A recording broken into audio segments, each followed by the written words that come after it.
Many people tend to think about vaccination as just an individual decision people make, but there's a lot of factors at play behind the scenes that can create barriers to being vaccinated.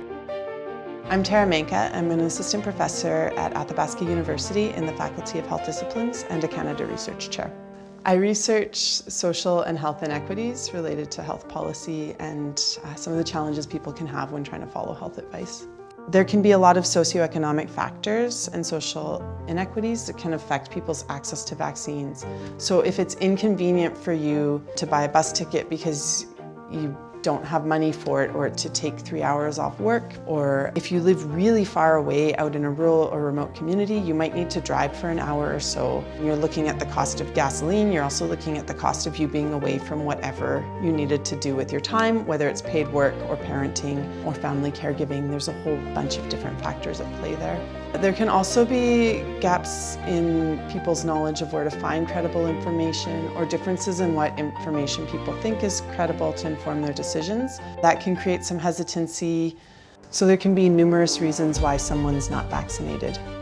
With vaccination in pregnancy specifically, which is one of my research areas, there has been a traditional exclusion of pregnant and breastfeeding people from clinical trial research that happens before a vaccine comes on the market.